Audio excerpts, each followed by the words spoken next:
Bonjour, je m'appelle Annie Aubrin et je vais vous présenter le yoga aplomb. Le yoga et l'aplomb dans les gestes de la vie quotidienne. On va passer tout de suite à la démonstration. Voilà. Donc vous voyez ici sur Déborah, si je mets un fil à plomb sur la tête de fémur qui est là, il va tomber au milieu du pied. Où est-ce que tu sens ton poids sur les pieds d'ailleurs? À l'avant. À l'avant des pieds, voilà. Donc je vais te corriger, c'est parce que comme tu as le bassin à l'avant des pieds, ici il y a une surcambrure, là il y a une survoussure, et là de nouveau une surcambrure. Donc je vais te corriger et tu vas sentir que ça va être d'abord très désagréable et après ça va de mieux en mieux. Voilà. Et là c'est la respiration. Là, la respiration. Détends tes épaules et détends ta nuque. Voilà. Et c'est là où il faut détendre le maximum pour que toute la colonne vertébrale se mette d'aplomb, sur ce bon aplomb, où on supprime tous les mal de dos. Voilà, tu y es. Mais tu peux détendre dans ton dos encore. Voilà. Détends dans la nuque, détends dans les épaules. Détends dans ton ventre, détends dans ton dos, détends dans les jambes. Il faut détendre, détendre, détendre. On peut être parfaitement d'aplomb, complètement détendu. Les femmes africaines qui portent des kilos, des 20, 30 kilos sur la tête, elles n'ont jamais mal dans le dos, elles se tiennent parfaitement d'aplomb. Elles ne se tiennent pas d'aplomb, elles sont d'aplomb. Et c'est ce qu'il faut rechercher, nous. Chez nous, nos petits-enfants jusqu'à 2 ans sont parfaitement sur l'aplomb. Et ils le perdent en grandissant parce qu'ils imitent les grands. Et les grands, dans nos pays occidentaux, ils sont tous...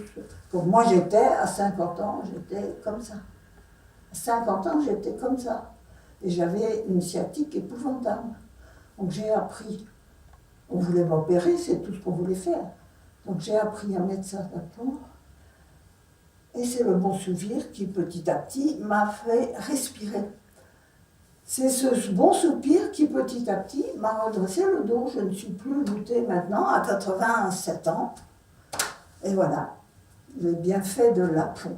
Sous Léa, vous allez voir comment elle a grandi, bien sûr, comme tous les jeunes qui grandissent vite. Et là, si je mets un fil à plomb sur la tête de fémur, il va tomber au milieu des pieds. Il va tomber au milieu des pieds. Et elle sent d'ailleurs son poids sur l'avant des pieds. Donc je vais la corriger, remettre son bassin sur l'aplomb des talons. Laisse-toi faire. Mets le poids au talon, mets bien le poids au talon. Ouais, tu dirais.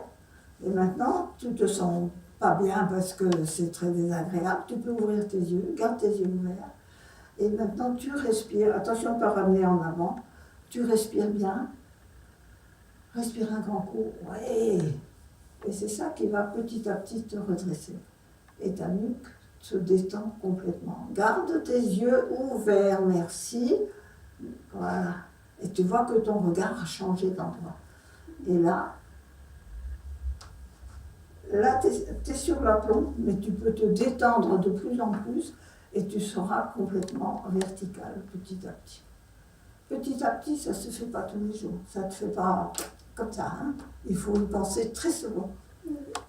Voilà, le talon et le gros os qui est sur le talon, qui est vraiment celui qui est donné à l'Homo sapiens pour se mettre debout.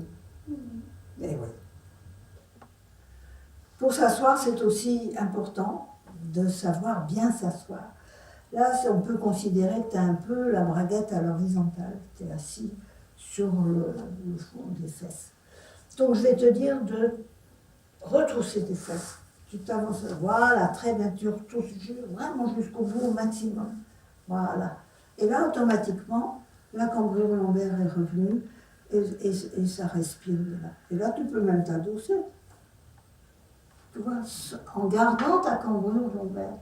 Et on peut mettre un coussin dans son dos, dans la voiture, sur son canapé, sur sa chaise. Enfin, là, c'est difficile parce qu'il y a une chaise qui a un trou, mais on peut mettre un coussin là pour être complètement adossé.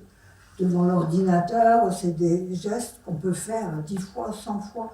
On se retrouve toujours un peu rond, hein, tout ça tenu. Et en fait, c'est pas se redresser, c'est retrousser ses fesses. Voilà. Tu sens qu'en retroussant les fesses, tu es assis sur le périnée. Le périnée, c'est entre l'anus et les organes génitaux. Et en étant assis sur le périnée, la colonne vertébrale retrouve complètement la bonne direction et une cambrure nécessaire qui permet de détendre la nuque, détendre des épaules et d'avoir un bon soupir qui arrive. Ensuite, pour porter quelque chose de lourd, c'est aussi important. Alors, je vais te montrer ce qui se passe. On peut imaginer que cette chaise est très lourde et on se met... en général, on a les pieds écartés. Si on a les pieds écartés, c'est très important d'avoir les genoux au-dessus du pied, du deuxième orteil, milieu du pied, milieu du genou, milieu de la cuisse. Et là, on met son dos bien plat. On n'est pas le dos rond comme ça. Comme ça, on s'esquinte le dos bien plat. Et là, on peut porter quelque chose de très lourd. Les genoux sont protégés, le dos est protégé. Vas-y, c'est...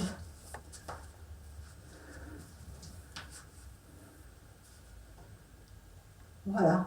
Là, tu seras pas mal dans le dos. On voit son dos, il est bien plat. Très bien. Ben là, tu connais le truc. C'est dans les gestes de la vie quotidienne. Les 7 clés du bien-être que je développe dans mon livre et dans mes stages sont ce que je vous ai montré déjà. L'aplomb, l'assise, cette verticalité est très importante pour tous les maux de dos. Il y a aussi la façon de marcher, les pieds parallèles, les doigts de pied qui propulsent, les 3 points en ligne. Tout ça sont des petits détails qui sont dans les postures de yoga, mais qu'on peut pratiquer dans les gestes de la vie quotidienne. Et c'est là où on fait le plus de progrès, parce que c'est 100 000 fois par jour qu'on se surprend à ne pas avoir les pieds parallèles, à ne pas être d'aplomb, à ne pas respirer, à ne pas détendre ses épaules, décoller sa langue du palais. Tout ça, c'est développé dans mon livre et dans tous les stages que je donne